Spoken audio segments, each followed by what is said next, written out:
Hi friends, జయసుమేద కిచెన్కి స్వాగతం. నేను ఈరోజు పరాటా ఏ విధంగా ప్రిపేర్ చేయాలో చెప్తున్నాను. మనం ముందుగా ప్రాసెస్లోకి వెళ్దామా. ముందుగా ఒక బౌల్ తీసుకొని అందులో 2 కప్పుల మైదా పిండిని యాడ్ చేసుకోవాలి. ఇందులో రుచికి సరిపడా salt, 1/2 table spoon sugar, 1 table spoon ఆయిల్ని కూడా యాడ్ చేసుకోవాలి.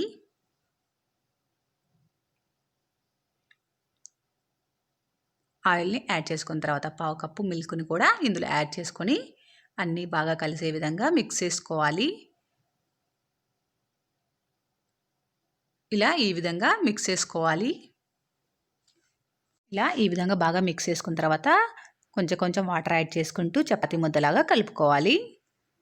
ఇలా చపాతీ ముద్దలాగా కలుపుకున్న తర్వాత ఆయిల్తో ఒకసారి స్ప్రెడ్ చేసుకొని దానిపైన క్యాప్ పెట్టి ఒక 20 నిమిషాలు పక్కన పెట్టుకోవాలి. 20 నిమిషాల తర్వాత క్యాప్ ఓపెన్ చేసి చూడండి. సాఫ్ట్గా రెడీ అయిపోయింది కదా పిండి. ఇప్పుడు మరోసారి పిండిని ఈ విధంగా బాగా కలుపుకోవాలి. ఇలా బాగా కలిపిన పిండిని ఈక్వల్ పార్ట్స్గా డివైడ్ చేసుకోవాలి. ఇలా ఈక్వల్ పార్ట్స్గా డివైడ్ చేసుకున్న తర్వాత రౌండ్ బాల్స్ లాగా మనం ప్రిపేర్ చేసుకోవాలి. చూడండి, ఈ విధంగా రౌండ్ బాల్స్ లాగా మనం ప్రిపేర్ చేసుకోవాలి అన్నిటినీ. ఇలా ఒక బౌల్ని తీసుకొని ఈవెన్గా స్ప్రెడ్ చేసుకోవాలి. ఇలా ఎంత పలచగా వీలైతే అంత పలచగా మనం తిక్కుకోవాలి.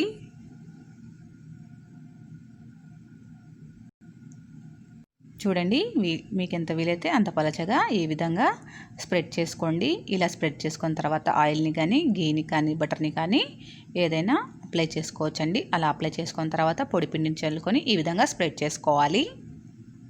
ఇప్పుడు నైఫ్తో కానీ, పిజ్జా కట్టర్తో కానీ ఈ విధంగా అంతటినీ మనం కట్ చేసుకోవాలి.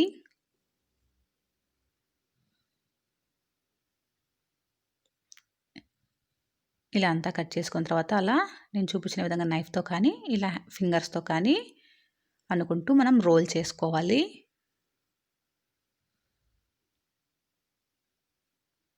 అలా అంతా రోల్ చేసుకున్న తర్వాత ఆయిల్ని స్ప్రెడ్ చేసుకోవాలి. దానిపైన పొడిపిండిని స్ప్రెడ్ చేసుకొని ఈ విధంగా మనం రోల్ చేసుకోవాలి. ఇలా ఈ విధంగా అన్ని రోల్స్ని ప్రిపేర్ చేసి పక్కన పెట్టుకోవాలి. ఇప్పుడు అందులో ఒక రోల్ని తీసుకొని మనం జెంటిల్గా స్ప్రెడ్ చేసుకోవాలి. అంటే ఎక్కువ ప్రెజర్ పెట్టి తిక్కకూడదండి. ఎక్కువ ప్రెజర్ పెడితే అతుక్కొని పోతాయి, సరిగ్గా రావు. అప్పుడు చూడండి, ఈ విధంగా స్ప్రెడ్ చేసుకోవాలి. స్టవ్ పైన ప్యాన్ పెట్టి స్టవ్ అనేది మీడియం ఫ్లేమ్లో పెట్టుకోవాలండి. ప్యాన్ కాస్త హీట్ అయిన తర్వాత అందులో ఆయిల్ని యాడ్ చేసుకోవాలి. ముందుగా ప్రిపేర్ చేసుకున్న పరోటాని పెనం పైకి యాడ్ చేసుకోవాలండి. ఈ పరోటాని మనం మీడియం ఫ్లేమ్లోనే కాల్చుకోవాలి. హై ఫ్లేమ్లో పెట్టారనుకోండి, మైదా కదా ఇది, సరిగ్గా ఉడకదండి లోపల. లో ఫ్లేమ్లో పెట్టుకుంటే పరోటీలు గట్టిగా వస్తాయి. అందుకనేసి మీడియం ఫ్లేమ్లోనే పెట్టుకొని కాల్చుకోవాలి.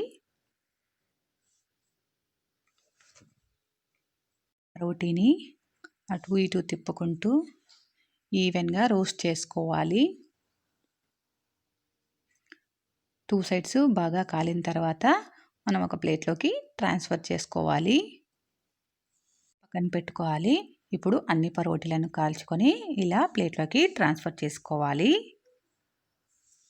ఇలా అన్ని పరోటీలను ఈవెన్గా పెట్టుకొని ఈ విధంగా బీట్ చేసుకోవాలి. ఇలా బీట్ చేసుకోవడం వల్ల పరోటీ అనేది లేయర్స్గా వస్తుంది. అంతేనండి, పరోటీ రెడీ అయిపోయింది. చూడండి, చాలా లేయర్స్గా వచ్చింది కదా. చాలా సింపుల్గా మీరు కూడా ఇంట్లోనే ప్రిపేర్ చేసుకోవచ్చు. మీరు ఒకసారి ట్రై చేయండి. ఎలా వచ్చిందో నాకు కామెంట్ చేయండి. మీకు నచ్చితే లైక్ చేసి షేర్ చేయండి. నా ఛానల్ని సబ్స్క్రైబ్ చేయడం మాత్రం మర్చిపోకండి. Please subscribe my channel. Thank you.